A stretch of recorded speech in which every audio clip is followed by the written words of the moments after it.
السلام علیکم ورحمۃ اللہ وبرکاتہ۔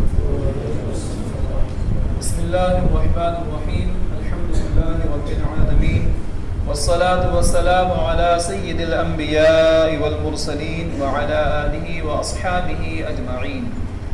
سبحانک لا علم لنا الا ما علمتنا انک انت العلیم الحکیم۔ عزیزان گرامی، آئیے ہم اور آپ مل کر صاحب قرآن محمد رسول اللہ صلی اللہ علیہ وسلم کی مقدس بارگاہ میں درود و سلام کا نذرانہ پیش کریں۔ پڑھی اللہم صلی علی سیدنا و مولانا محمد وعلی آلہ واصحابہ بارک وسلم، صلو علیہ صلاۃ و سلام علیک یا رسول اللہ صلی اللہ تعالی علیہ وسلم۔ الحمدللہ سورہ فاتحہ مکمل ہو چکی ہے اور آج سے سورہ بقرہ کا درس شروع ہونے والا ہے۔ سورہ بقرہ یہ کلام پاک کی سب سے طویل یعنی لمبی صورت ہے۔ اس میں کل 40 رکوع ہے اور 286 آیتیں ہیں۔ اس کی فضیلت میں بہت سی حدیثیں وارد ہیں۔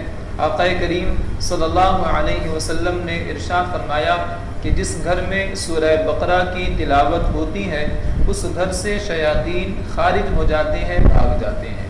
اور ایک روایت میں آپ صلی اللہ علیہ وسلم نے فرمایا کہ سورہ بقرہ کو حاصل کرنے میں برکت ہے اور اس کو چھوڑنے میں حسرت ہے۔ اس کے علاوہ بہت سی روایتیں اس کی فضیلت میں آئی ہیں۔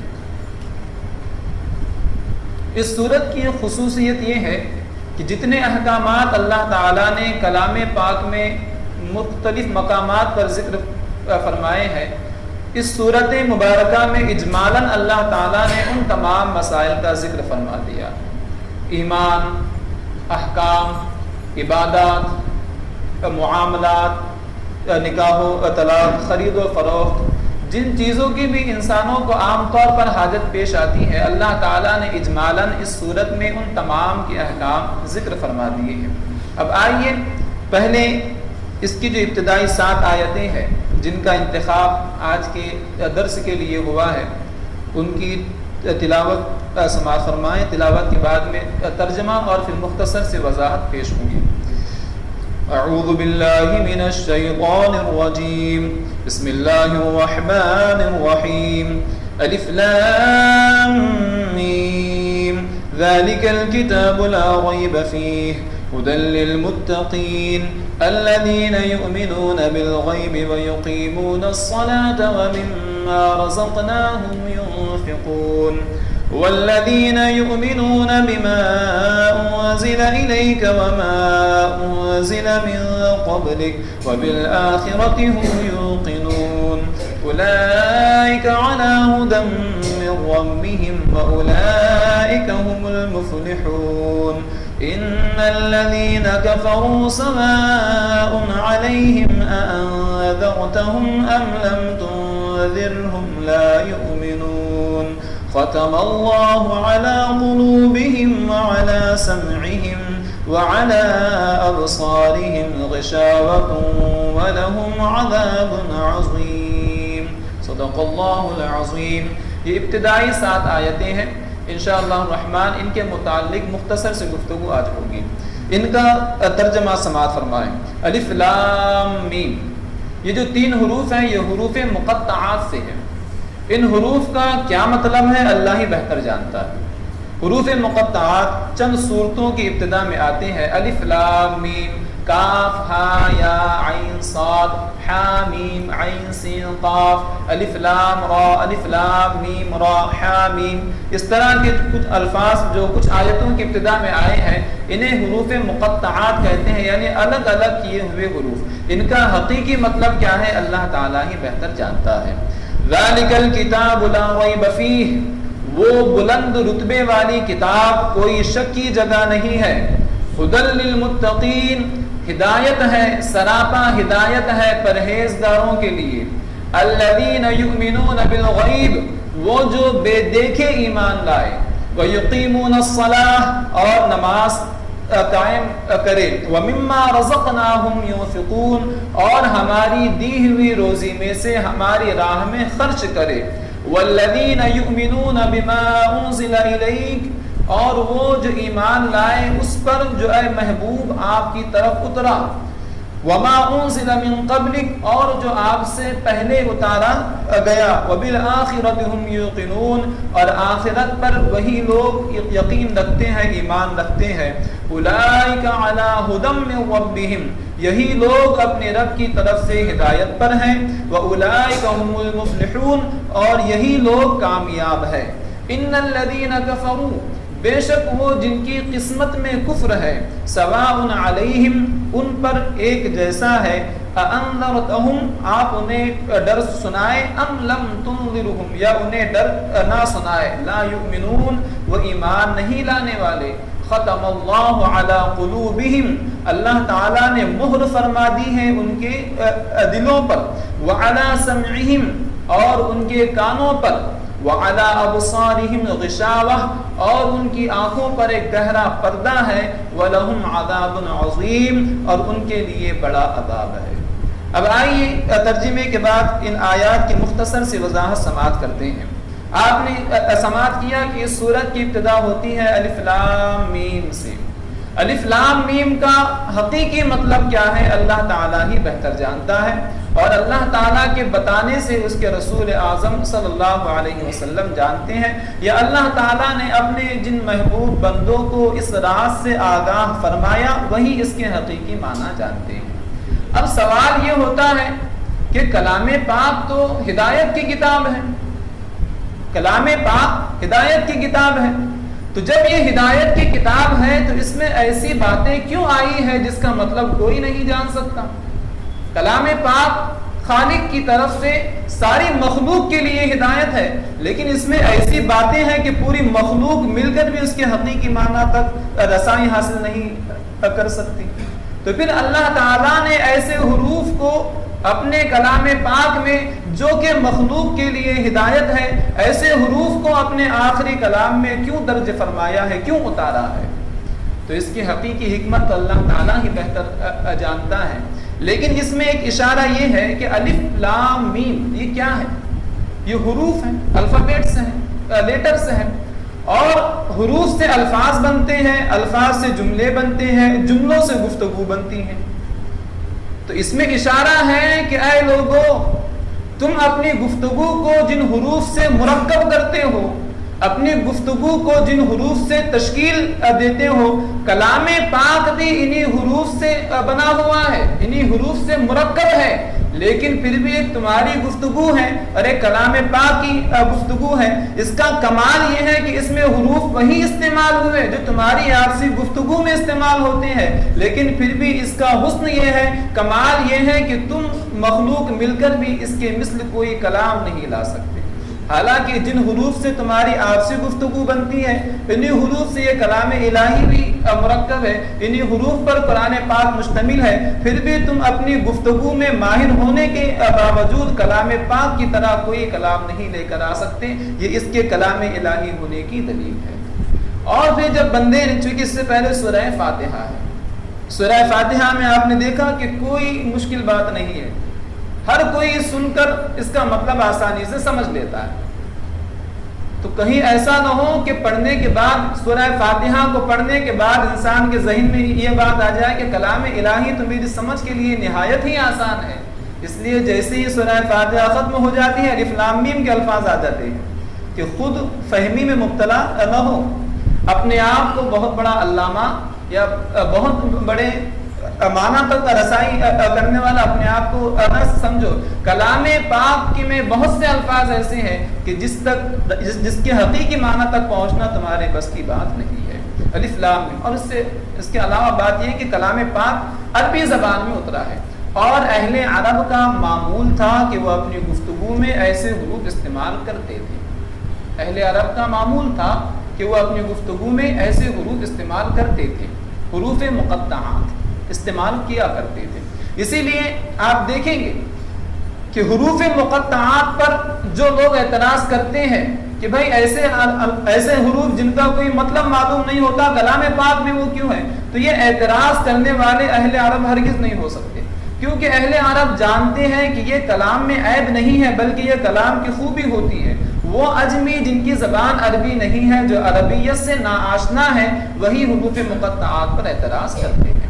اب اس کے بعد اللہ تعالیٰ، اچھا اس میں ایک بات یہ بھی ہے، الف لام میم، اس کے معنی ہم نے سنے، ہم نے یہ الفاظ پڑھے، معنی ہمارے سمجھ میں نہیں آئے۔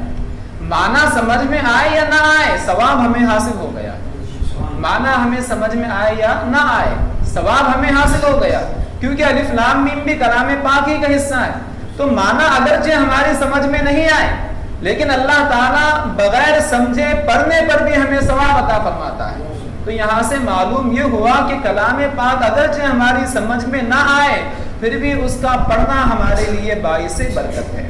یہ بات اس لیے ذکر کرنا ضروری ہے کہ ہمارے آج کل جو اسکالرس ہیں وہ کلام پاک کو سمجھنے پر بہت زیادہ زور دیتے ہیں، بلکہ کچھ حضرات اس حد تک آگے بڑھتے ہیں اور کہتے ہیں کہ بغیر سمجھے کلام پاک پڑھنے کا کوئی فائدہ نہیں ہے۔ یہ تو کہتے ہیں کہ کوئی فائدہ نہیں ہے، یہ غلط ہے۔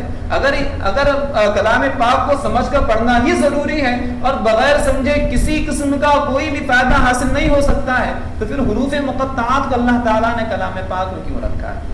تو حروف مقطعات رکھنے سے ہمیں یہ بات معلوم ہوئی کہ اگرچہ ہماری سمجھ میں نہ آئے، پھر بھی اللہ تعالیٰ اس کے پڑھنے پر ہمیں ثواب عطا فرماتا ہے۔ خود حدیث پاک میں اللہ کے رسول صلی اللہ علیہ وسلم نے اس کا ذکر فرمایا ہے۔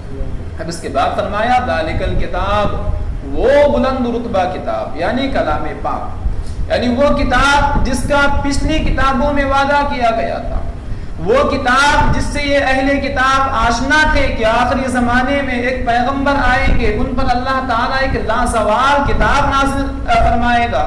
وہ کتاب لا ریب فیہ، کوئی شک کی جگہ نہیں ہے، یعنی یہ کلام پاک کوئی شک کی جگہ نہیں، اس کے اللہ تعالیٰ کے کلام ہونے میں کوئی شک نہیں ہے، اس کے معجزہ ہونے میں کوئی شک نہیں ہے، اس کے سراپا ہدایت ہونے میں کوئی شک نہیں ہے، اس کے محمد رسول اللہ صلی اللہ تعالی علیہ وسلم کی نبوت پر دلیل ہونے میں کوئی شک نہیں ہے، اور انسانیت کی فلاح کے لیے اس کے کافی ہونے میں کوئی شک نہیں ہے۔ یہ کلام پاک کوئی شک کی جگہ نہیں ہے۔ اگر کوئی شک کرتا ہے تو یہ اس کی اپنی خامی ہے۔ اعتراض تو یہاں ہو سکتا ہے کہ اللہ تعالیٰ فرما رہا ہے کہ کلام پاک کوئی شک کی جگہ نہیں ہے، لیکن پھر بھی ہم دیکھتے ہیں مشرکین نے اس میں شک کیا، کافروں نے اس میں شک کیا، تو لوگ تو شک کر رہے ہیں، پھر بھی اللہ تعالیٰ فرماتا ہے کہ اس میں یہ کوئی شک کی جگہ نہیں ہے۔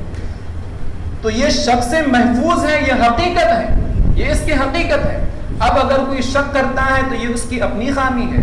مثال کے طور پر شہد میٹھا ہوتا ہے، شہد میٹھا ہوتا ہے، لیکن اگر کسی کو بخار کی وجہ سے کسی کی زبان کا ذائقہ خراب ہو جائے تو اسے شہد کڑوا محسوس ہوگا۔ اس کا یہ مطلب نہیں ہے کہ وہ شہد میٹھا نہیں ہے، شہد میٹھا ہے، لیکن جو اسے چکھ رہا ہے اس کی زبان اس قابل ہی نہیں بچی ہے کہ وہ شہد کی مٹھاس کا اندازہ وہ کر سکے۔ تو اس طرح کلام پاک تو کوئی شک کی جگہ نہیں ہے، شک سے محفوظ ہے۔ اگر کوئی شک کرتا ہے تو یہ اس کی عقل پر پردہ ہے اور اس کا دل اندھیریوں میں ہے، اسی لیے وہ کلام پاک میں شک کر رہا ہے۔ ذالک الکتاب لا ریب فیہ، وہ بلند رتبہ کتاب، کوئی شک کی جگہ نہیں۔ اب کوئی شک کی جگہ کیوں نہیں ہے؟ یعنی اللہ تعالیٰ یہ قرآن اللہ تعالیٰ کی طرف سے اترا ہے، اس میں کوئی شک کی جگہ نہیں ہے۔ کیوں نہیں ہے؟ اس پر ایک دلیل یہ ہے ھدی للمتقین، کہ یہ متقین کے لیے ہدایت ہے۔ آسمانی کتاب وہ کتاب ہوگی کہ جس کی طرف لوگ مقناطیس کی طرح، جس کی طرف کشا آنے لگے۔ آسمانی کتاب، الہی کتاب، الہامی کتاب وہ کتاب ہوگی، خالق کی کتاب وہ کتاب ہوگی جس کی طرف مخلوق کے دل کھنچتے ہوئے آنے لگے، جو مخلوق کو اپنی طرف اٹریکٹ کرے، کھینچے، وہ کتاب الہی ہے۔ اب اگر اس پہلو سے آپ دیکھیں تو کلام پاک کو دیکھیے، ھدی للمتقین، یہ سراپا ہدایت ہے۔ انسانیت کی تاریخ اس بات پر گواہ ہے کہ جتنا بڑا انقلاب قرآن مقدس نے برپا کیا ہے عالم میں، دنیا میں کسی کتاب نے اتنے بڑے پیمانے پر کوئی انقلاب برپا نہیں کیا ہے۔ جو دیگر آسمانی کتابیں اتری انہوں نے بھی اتنا بڑا انقلاب برپا نہیں کیا، قرآن نے جتنا عظیم انقلاب برپا کیا ہے۔ جس وقت محمد رسول اللہ صلی اللہ تعالی علیہ وسلم نے کلام پاک کی پہلی وحی پڑھ کر سنائی تو اس وقت آپ کے ماننے والے کتنے تھے؟ قرآن پر ایمان لانے والے کتنے تھے؟ مختصر سے تھے، لیکن جب قرآن کا نزول مکمل ہوا اور آخری حج کے موقع پر جب واتقوا یوما ترجعون، آخری حج کے موقع پر جب الیوم اکملت لکم دینکم یہ آیت اتری تو اس وقت 23 سال کا عرصہ ہی ہوا تھا. پہلی وحی اور آخری وحی کے نزول کے درمیان 23 سال کا عرصہ ہے. لیکن 23 سال پہلے جب ابتدا ہوئی تھی تو ساتھ میں سامنے کوئی نہیں تھا، لیکن جب آخری وحی اتری تو سامنے لاکھوں کا لشکر جرار موجود تھا. تو کلام انسانیت کی تاریخ اس بات پر گواہ ہے کہ جو انقلاب قرآن نے برپا کیا ہے کسی اور کتاب نے برپا نہیں کیا. اور یہ انقلاب کسی ایک پہلو سے نہیں آیا، کسی ایک سمت سے نہیں آیا، یہ ہر سمت سے یہ انقلاب آیا ہے. عقائد میں انقلاب آیا، سوچ فکر میں انقلاب آیا، اعمال میں انقلاب آیا، معاملات میں انقلاب آیا، حکومتی نظام میں انقلاب آیا، معاملات میں انقلاب آیا، علم کے میدان میں انقلاب آیا. ہر میدان میں کلام پاک نے انقلاب برپا کیا ہے. تو اس کا سراپا ہدایت ہونا اور مخلوق کے دلوں کا اس کی طرف کھنچتے ہوئے چلے آنا، یہ اس کے منزل من اللہ ہونے کی واضح دلیل ہے. ہدی للمتقین، یہ متقین کے لیے ہدایت ہے. اب یہاں اعتراض یہ ہوتا ہے متقین کسے کہتے ہیں؟ جن کے دلوں میں تقوی ہے. تو جن کے دلوں میں تقوی ہے قرآن ان کے واسطے ہدایت ہے. جن کے دلوں میں پہلے سے تقوی ہے انہیں اب ہدایت کی کیا حاجت ہے؟ قرآن تو پوری انسانیت کے واسطے ہدایت ہے. دوسرے مقام پر خود کلام پاک نے ہدی للناس فرمایا، سارے انسانوں کے واسطے ہدایت ہے. تو یہ قرآن تو سارے انسانوں کے واسطے ہدایت ہے، خواہ وہ متقی ہو یا نہ ہو، مومن ہو یا کافر ہو، موحد ہو یا مشرک ہو، مخلص ہو یا منافق ہو، سب کے لیے کلام پاک ہدایت ہے. تو یہاں خصوصیت کے ساتھ متقین کا ذکر کیوں ہوا کہ یہ متقین کے لیے ہدایت ہے؟ اصل میں ایک جگہ ہدی للناس فرمایا یعنی انسانوں کے واسطے ہدایت، دوسری جگہ ہدی للمتقین فرمایا یعنی متقین کے لیے ہدایت. تو وہاں انسان ہے یہاں متقی ہے. مطلب یہ ہے کہ حقیقی انسان وہی ہے جو تقوی کی دولت سے مالا مال ہے. جو قرآن کے ذریعے تقوی سے محروم رہا وہ انسانیت کے صف میں شمار ہونے کے لائق ہی نہیں. اور ایک بات یہ ہے کہ گفتگو میں آپ دیکھتے ہیں ہم عام طور پر کہ جو چیز آگے چل کر کچھ ہونے والی ہے ہم پہلے سے اسے وہ نام دے دیتے ہیں. جیسے آٹا پیسا ہے آپ لوگوں نے کبھی؟ آٹا پیسا ہے کسی نے؟ گیہوں تو بھائی پیستے ہوئے دیکھا ہم نے، آٹا پیستے ہوئے اب تک نہیں دیکھا. گیہوں جب پیستے ہیں تو آپ کیا کہتے ہیں؟ آٹا پیس رہے ہیں. آٹے کو کہاں پیس رہے ہیں؟ ابھی کسے پیس رہے ہیں؟ گیہوں کو پیس رہے ہیں. لیکن گیہوں پیسے جانے کے بعد آٹا ہی بننے والا ہے. تو گیہوں ابھی گیہوں ہے لیکن انجام میں یہ کیا ہونے والا ہے؟ آٹا ہونے والا ہے. تو آگے چل کر جو چیز ہونے والی ہے وہی نام عام طور پر اشیاء کو دے دیا جاتا ہے. اسی لیے اگرچہ ہم گیہوں پیستے ہیں لیکن کہتے ہیں کہ آٹا پیس رہے ہیں. اسی طرح حکیم جب مختلف جڑی بوٹیوں کو کوٹ کر کوئی دوا بناتا ہے، کوٹ رہا تو کہتے ہیں حکیم صاحب دوا کوٹ رہے ہیں. وہ دوا بھی نہیں کوٹ رہے، جو جڑی بوٹیاں ہیں جو اس کے اجزاء اسے کوٹ رہے ہیں. اب یہ اور بات ہے کہ یہ اجزاء چونکہ آگے چل کر دوا کا روپ اختیار کرنے والے ہیں اس لیے ابھی سے انہیں دوا کا نام دے دیا گیا. تو اردو، عربی، انگلش اکثر زبانوں کا یہ معمول ہے، عرف ہے کہ جو چیز آگے چل کر ہونے والی ہے اسے وہ نام پہلے ہی سے دے دیا جاتا ہے. جیسے عام طور پر اگر کوئی بچہ ہے وہ حافظ بننے کے لیے مدرسے میں آیا تو اگرچہ ابتدا ہے لیکن اسے ہم حافظ صاحب کہہ دیتے. بچہ ابھی مولویت میں داخلہ ہوا ہے ابھی سے اسے عالم صاحب کہہ دیتے. تو جو چیز ہونے والی ہے نیک فعال کی نیت سے، نیک فعالی کے طور پر وہ نام اسے دے دیا جاتا ہے. تو کلام پاک تو ہدایت ہے سب کے لیے، لیکن جو اس کی ہدایت سے مستفید ہوتا ہے، جو اس کی ہدایت سے مالا مال ہوتا ہے وہ چونکہ متقی ہو جاتا ہے تو جو اس کی ہدایت اخذ کرتا ہے وہ آگے چل کر متقی ہو جاتا ہے. اس لیے کلام پاک نے فرمایا ہدی للمتقین یعنی یہ متقین کے لیے ہدایت ہے. اب وہ متقین کون ہیں؟ تب ان کی صفتیں ذکر فرمائی جا رہی ہیں. الذین یؤمنون بالغیب، وہ جو بے دیکھے ایمان لاتے ہیں. ہاں سب سے بڑی خوبی یہی ہے. ایمان کی بنیاد ہی اس پر ہے کہ آپ اپنی عقل کو اور اپنے حواس کو آپ عاجز اور قاصر تسلیم کر لیں. غیب کسے کہتے ہیں؟ غیب یعنی جو چیز پوشیدہ ہے، جو چیز نہ آنکھوں سے دیکھی جا سکے، نہ کانوں سے سنی جا سکے، نہ سونگی جا سکے، نہ ہاتھ سے محسوس کی جا سکے، چھوئی جا سکے، اور نہ ہی عقل کے دائرے میں آ سکے، وہ چیز ہوتی ہے غیب، پوشیدہ چیز۔ تو ایمان کی بنیاد ہی اس پر ہے کہ جہاں عقل کی رسائی نہیں، اس کی آگے کی حقیقتوں کو تسلیم کیا جائے، جہاں حواس کی حد ختم ہو جاتی ہے اس کی آگے کی حقیقتوں کو تسلیم کیا جائے۔ بتانا یہ ہے کہ کائنات کی حقیقتوں سے آگاہی کے لیے، کائنات کے اسرار سے واقف ہونے کے لیے ہمارے حواس اور ہماری عقل کافی نہیں ہے۔ جہاں ہماری عقل نے دم توڑ دیا ہے، جہاں ہمارے حواس نے ساتھ چھوڑ دیا ہے، اس کے آگے کی حقیقتوں کو ہم مان لیں، یہی ایمان کی بنیاد ہے۔ لیکن پھر بات یہ ہے کہ جہاں عقل نہیں پہنچ سکتی، جہاں حواس نہیں پہنچ سکتے، حواس یعنی آنکھ، کان، جن سے ہم حس جن سے رہتی ہے، تو جہاں حواس کام نہ آ سکے، جہاں عقل کام نہ آ سکے، اس کے آگے کی باتوں کو ہم مانیں تو کیسے مانیں؟ ہم تو اسی کو مانیں گے جسے دیکھ سکے، چھو سکے، سونگ سکے، محسوس کر سکے یا عقل کے ذریعے جان سکے۔ اب جو ان سب کے دائرے سے باہر ہو اسے ہم کیسے مانیں؟ تو وہی تو بنیاد ہے۔ محمد رسول اللہ صلی اللہ علیہ وسلم کی زبان سے پردہ غیب کے جتنے اثرات تمہارے سامنے پیش ہو رہے ہیں، اپنے عقل کو محمد رسول اللہ صلی اللہ علیہ وسلم کی زبان کے سامنے خم کر دیا جائے اور ان کے ذریعے بیان کرتا حقائق کو من وعن تسلیم کر دیا جائے، من وعن تسلیم کیا جائے، اسی کا نام ایمان ہے اور اسی پر ایمان کی بنیاد ہے۔ حقیقت یہ ہے کہ ایمان صرف اگر ایک لفظ میں، اگر ایک جملے میں اگر ایمان کسے کہتے سمجھنا ہے تو محمد رسول اللہ صلی اللہ علیہ وسلم کو ماننا ایمان ہے۔ جو عالم غیب کے وہ حقائق جہاں ہمارے عقل نہیں پہنچ سکتی۔ کس نے دیکھا ہے کہ اللہ تعالیٰ کی ذات ہے؟ کس نے دیکھا ہے کہ عرش ہے، کرسی ہے؟ کس نے دیکھا ہے کہ آسمان سے جبریل وحی لے کر اترتے ہیں؟ کس نے دیکھا ہے کہ فرشتے ہیں؟ کس نے دیکھا ہے کہ لوح محفوظ ہے؟ کس نے دیکھا ہے کہ تقدیر ہے؟ کس نے دیکھا ہے کہ مرنے کے بعد پھر سے زندہ ہونا ہے؟ کس نے دیکھا ہے کہ پل صراط ہوگا، حساب و کتاب ہوگا، میزان ہوگا، جنت ہوگی، دوزخ ہوگی؟ کس نے دیکھا ہے؟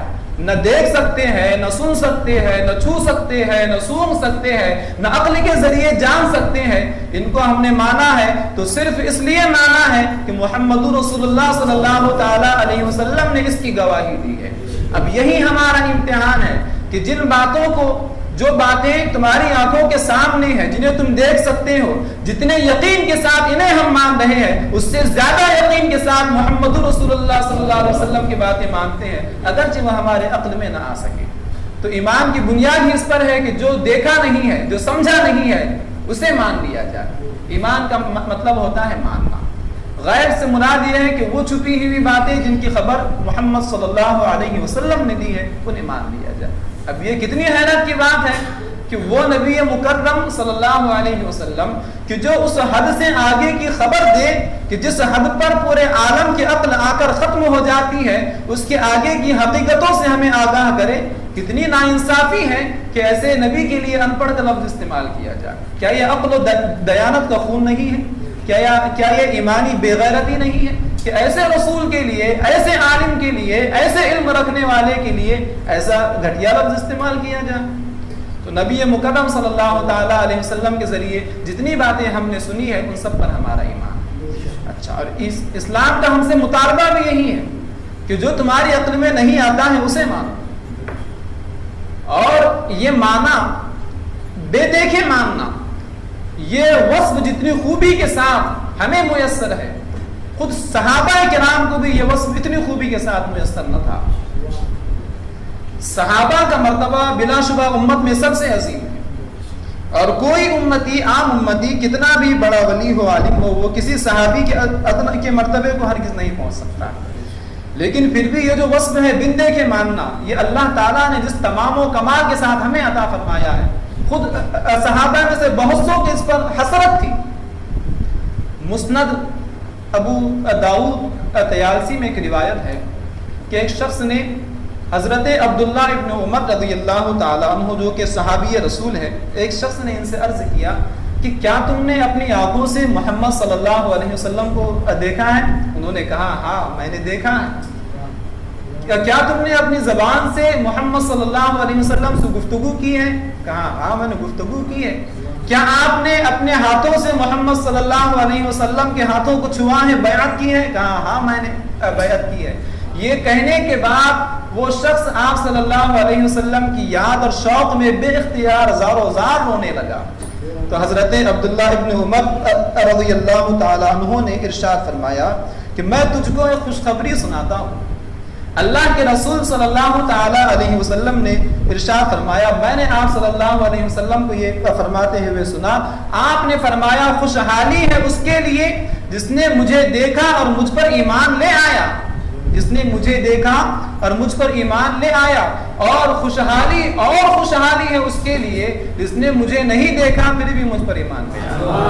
اور ایک روایت ہے جسے ابن حبان نے صحیح قرار دیا ہے کہ آپ صلی اللہ علیہ وسلم نے ارشاد فرمایا، طوبی لمن رآنی وآمن بی، تر و تازگی ہے اس کے لیے، خوشحالی ہے اس کے لیے جس نے مجھے دیکھا اور مجھ پر ایمان لے آیا۔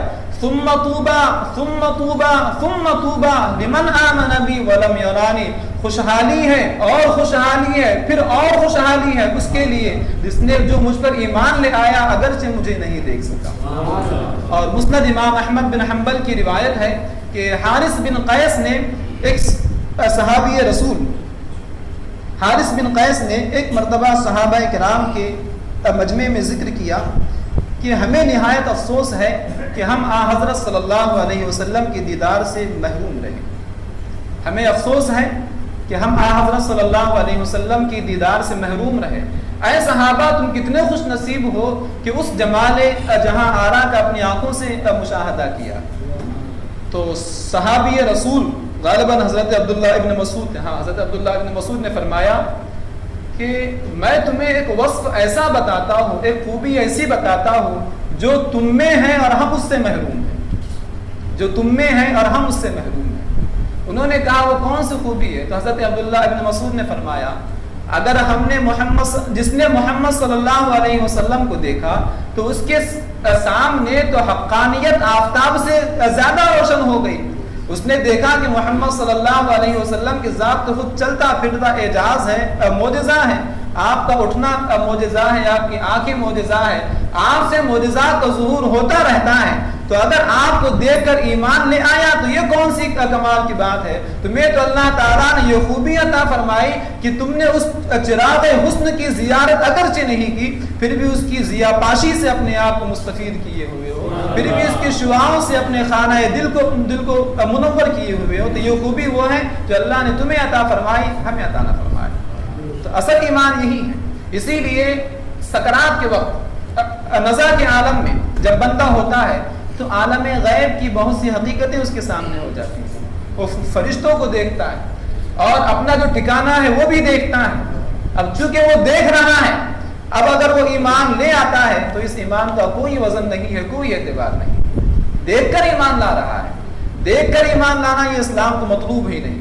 جہاں تمہاری عقل نے جواب دے دیا ہے، جہاں ہماری حواس نے سر خم کر دیا ہے، اس کے آگے کی حقیقتوں کو مانا جائے۔ اسلام کا ایمان کا مقصد ہم سے یہی ہے، ایمان کا مطالبہ ہم سے یہی، اسلام کا مطالبہ یہی ہے کہ ایسا ایمان ہم اپنے اندر پیدا کریں۔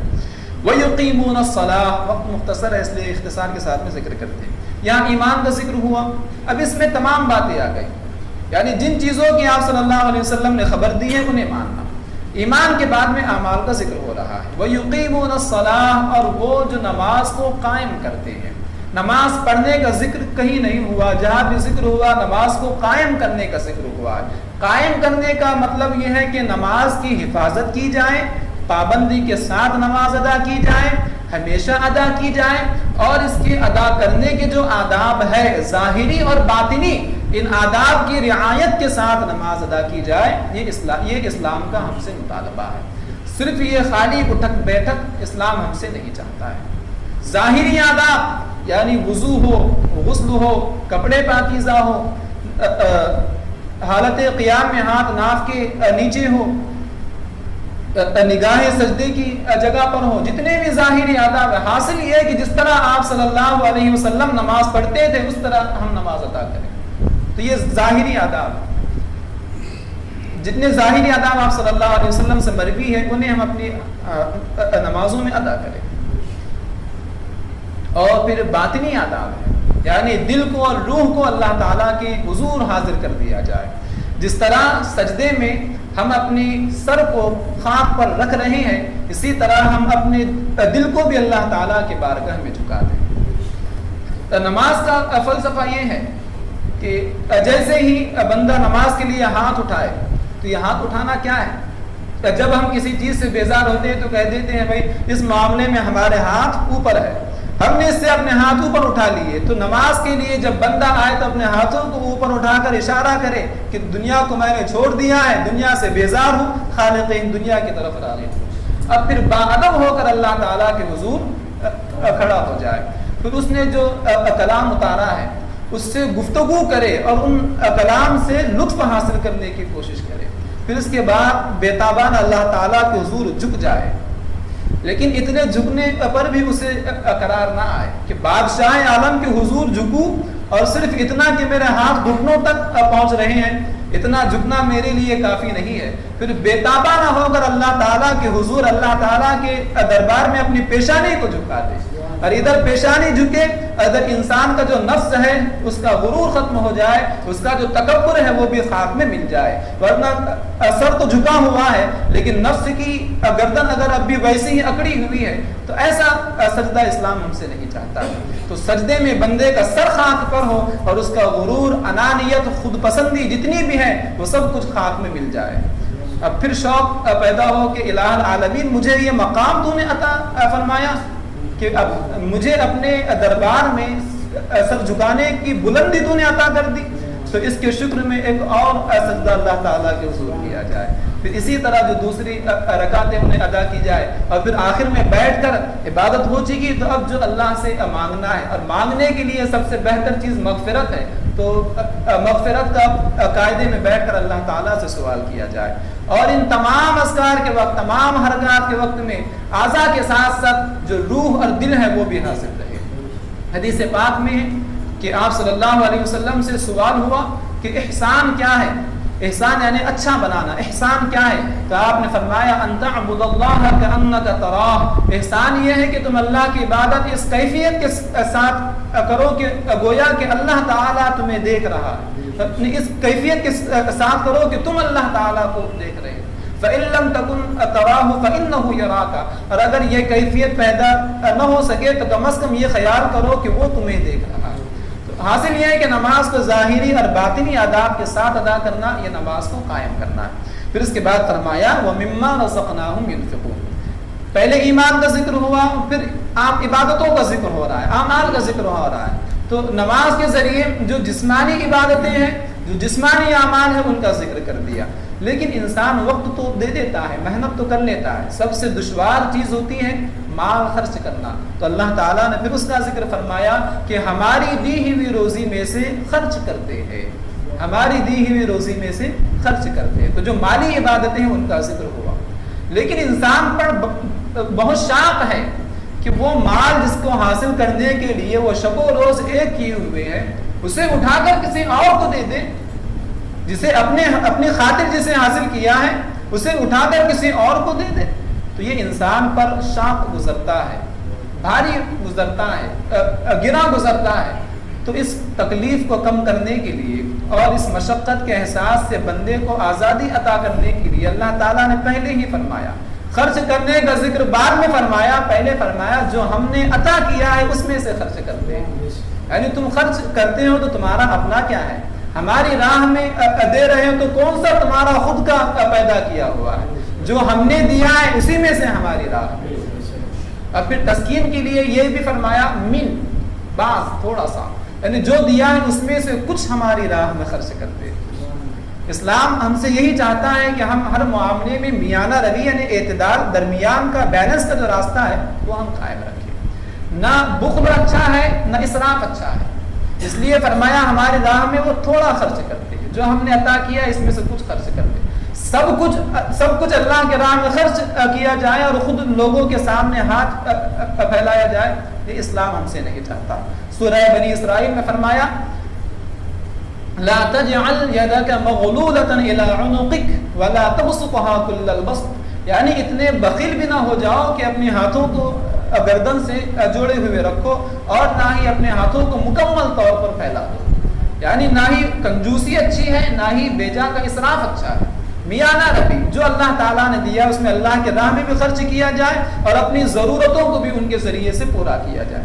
اب غور کیجئے، جب اللہ کی راہ میں خرچ کرنے کے معاملے میں اللہ تعالیٰ نے ہمیں اعتدال کا حکم دیا ہے تو اپنی ذات پر، اپنی خود کی ذات پر اور اپنے اخراجات پر، کاموں پر خرچ کرنے میں اسراف کو کلام پاک کب پسند کر سکتا ہے؟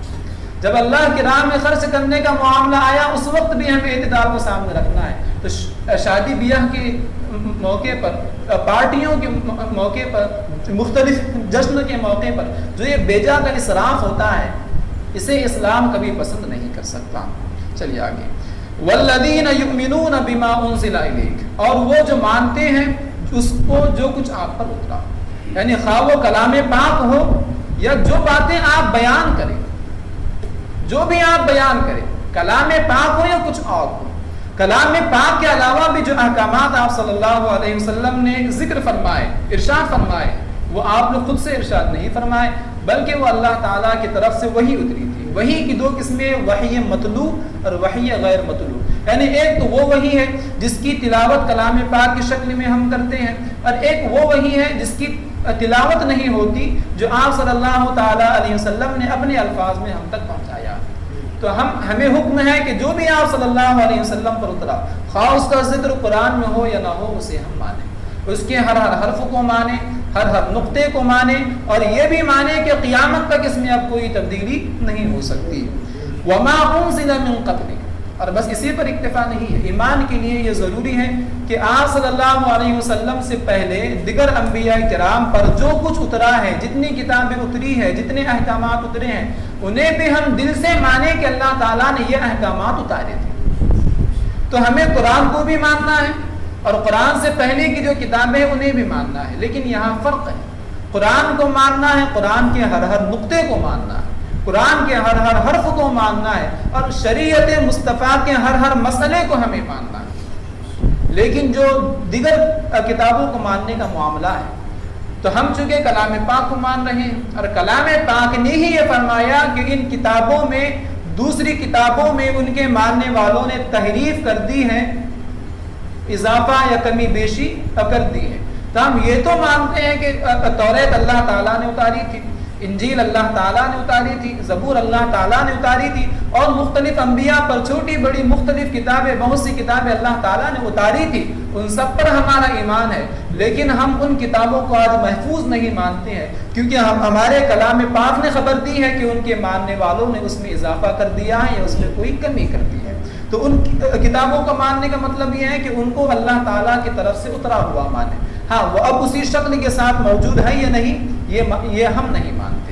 کلام پاک کے لیے یہ ماننا ضروری ہے کہ یہ جس شکل میں اترا تھا اسی شکل میں اب تک ہمارے سامنے موجود ہے۔ وبالآخرۃ ہم یوقنون، اور آخرت پر وہ یقین رکھتے ہیں۔ ایسے لوگوں کے بارے میں فرمایا اولئک علی ھدی من ربہم، یہی لوگ اپنے رب کی طرف سے ہدایت پر ہیں، واولئک ھم المفلحون، اور یہی لوگ حقیقی معنی میں کامیابی کے حقدار ہیں۔ فلاح کا مطلب ہوتا ہے سچی کامیابی۔ کامیابی کے لیے جو سب سے عظیم لفظ آ سکتا ہے وہ لفظ فلاحی ہے۔ تو اللہ تعالیٰ نے فرمایا کہ یہی لوگ حقیقت میں کامیابی کے حقدار ہے۔ لیکن یہ ایک پہلو ہوا، انسانوں کا ایک پہلو ہوا۔ اللہ تعالیٰ نے ان 5 آیتوں میں ان لوگوں کا ذکر کیا جو دل سے بھی مانتے ہیں اور زبان سے اقرار بھی کرتے ہیں، زبان سے بھی ایمان لاتے ہیں اور دل سے بھی ایمان لاتے ہیں۔ اب اللہ تعالیٰ نے 2 آیتوں میں ان لوگوں کا ذکر فرمایا جو زبان سے بھی جھٹلاتے ہیں اور دل سے بھی انکار کرتے ہیں، یعنی کافر۔ اب اگلی 2 آیتوں میں اللہ تعالیٰ نے ان کا ذکر فرمایا ہے، ان الذین کفروا، بے شک وہ جنہوں نے کفر کیا، سواء علیہم، ان کے لیے برابر ہے، انذرتہم ام لم تنذرہم، تم انہیں ڈراؤ یا نہ ڈراؤ، وہ ایمان لانے والے نہیں ہیں۔ اللہ تعالیٰ نے فرمایا کہ یہ کافر وہ ہیں کہ وہ جو ہرگز ایمان نہیں لائے۔ ختم اللہ علی قلوبہم، اللہ تعالیٰ نے ان کے دلوں پر مہر فرما دی ہے، وعلی سمعہم، ان کے کانوں پر بھی مہر فرما دی ہے، وعلی ابصارہم غشاوہ، ان کی آنکھوں پر گہرا پردہ ہے، ولہم عذاب عظیم، اور ان کے لیے بڑا عذاب ہے۔ اس میں ان 2 آیتوں میں اللہ تعالیٰ نے فرمایا کہ وہ لوگ جنہوں نے کفر کیا، وہ ایمان نہیں لائیں گے. آپ انہیں کتنی ہی باتیں آپ سناؤ, کتنے ہی پیغامات انہیں سناؤ, یہ ایمان نہیں لائیں گے. ایمان کیوں نہیں لائیں گے؟ کیونکہ اللہ تعالیٰ نے ان کے دلوں پر مہر فرما دی ہے.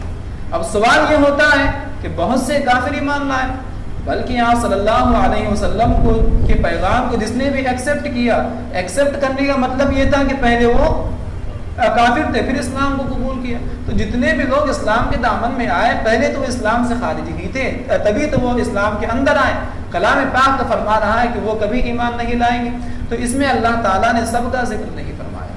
الذین کفروا یہ ایک مخصوص لوگوں کے لیے, یعنی وہ لوگ جن کی قسمت میں کفر ہے, جن کی قسمت میں کفر ہے, یعنی اللہ تعالیٰ کے علم میں ہے کہ یہ آگے چل کر کبھی مسلمان نہیں ہو گے. اب وہ کافر جو مسلمان ہو گئے حقیقت میں وہ کافر ہی نہیں تھے, ان کی قسمت میں تھا کہ وہ مسلمان ہی رہیں, وہ مسلمان ہو جائیں گے. اب پھر سوال یہ ہے کہ اللہ تعالیٰ فرما رہا ہے کہ وہ ایمان سے اس لیے محروم ہے کہ اللہ تعالیٰ نے ان کے دلوں پر مہر فرما دی. پھر ان کا اس میں قصور کیا ہے؟ آپ صلی اللہ تعالیٰ علیہ وسلم نے اسلام کی دعوت دی, توحید کا پیغام دیا, تو کچھ لوگوں نے ایکسیپٹ کیا, کچھ نے ایکسیپٹ نہیں کیا. تو جنہوں نے ایکسیپٹ نہیں کیا ان کے بارے میں اللہ تعالیٰ فرماتا ہے کہ اللہ نے ان کے دلوں پر مہر لگا دی. تو جب اللہ نے مہر لگائی تو اب اگر وہ ایمان سے محروم ہے تو اس میں ان کا اپنا قصور کیا ہے؟ جب ان کا اپنا قصور نہیں تو پھر یہ کیوں فرمایا وَلَهُمْ عَذَابٌ عَظِيمٌ, ان کے لیے بڑا عذاب ہے. ان کی کوئی غلطی نہیں, مہر تو اللہ نے فرمائی, پھر بھی ان کے لیے عذاب ہے. تو معاملہ یہ ہے کہ اللہ تعالیٰ نے جو مہر فرمائی ہے تو یہ کیوں فرمائی؟ یہ ان کے اپنے اعمال کے بدلے میں اللہ تعالیٰ نے مہر فرمائی. مثال کے طور پر پھیپھڑے کس لیے ہیں؟ جو لنگس ہے کس لیے ہے؟ اس لیے ہے تاکہ انسان سانس لے سکے. پھیپھڑے بنے اس لیے ہیں کہ انسان اس کے ذریعے سانس لے سکے. لیکن اگر کوئی سگریٹ پی پی کر پھیپھڑے خراب کر دے تو اگر پھر وہ الزام اللہ پر رکھے کہ اللہ نے میرے پھیپھڑے خراب کر دیے تو یہ کہیں گے کہ اس میں تیرا اپنا قصور. سگریٹ پی پی کر تیرے اپنے پھیپھڑے تو نے اپنے ہاتھوں سے خراب کیا ہے. اب اگر تیرے پھیپھڑے عمل تنفس میں تیرا ساتھ نہیں دے رہے ہیں تو اس کا ذمہ دار تو ہی ہے. اسی طرح ان لوگوں نے بھی بدبختی کر کر کے کلام پاک کی آیتوں کو جھٹلا کر آپ صلی اللہ تعالیٰ علیہ وسلم کو تکلیفیں پہنچا کر اپنے دلوں کو قبول حق کی دولت سے ہمیشہ کے لیے محروم کر دیا ہے. اب اگر اللہ تعالیٰ نے ان کے دلوں پر مہر فرمائی تو یہ ان کے اپنے اعمال کا بدلہ ہے. اللہ تعالیٰ نے دنیا کو عالم اسباب بنایا ہے, سگریٹ پینے کی وجہ سے پھیپھڑے خراب ہو رہے.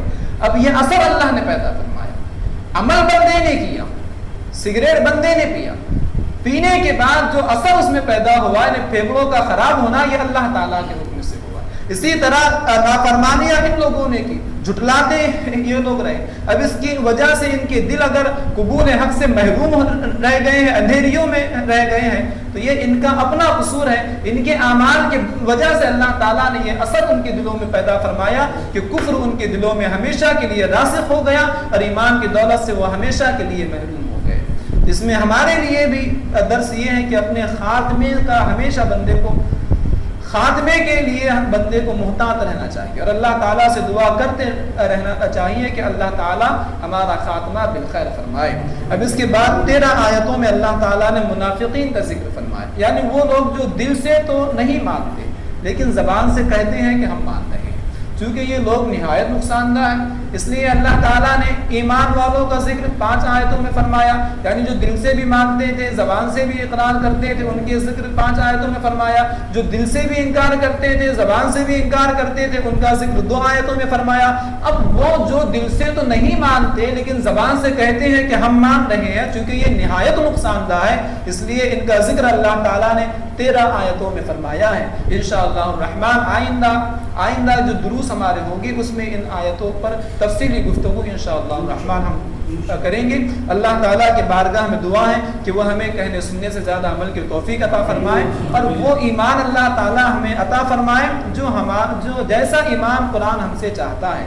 اللہ تعالیٰ صحیح معنی میں ایمان اور ایمان کی لذت ہمیں عطا فرمائے. ایک حدیث پاک آ گئی تو سن لیجیے. اللہ کے رسول صلی اللہ علیہ وسلم نے فرمایا ذاق طعم الایمان من رضی باللہ ربا وبالاسلام دینا وبمحمد رسولا ونبیا، کہ اس نے ایمان کا ذائقہ پا لیا جو اللہ کے رب ہونے، محمد صلی اللہ علیہ وسلم کے رسول ہونے اور اسلام کے دین برحق ہونے کو جس نے مان لیا، اس نے ایمان کا حقیقی ذائقہ پا لیا۔ تو اللہ تعالی ہمیں ایمان کا حقیقی لطف اور حقیقی ذائقہ عطا فرمائے۔ اللهم صل على سيدنا مولانا محمد وعلى آله وصحبه بارك وسلم۔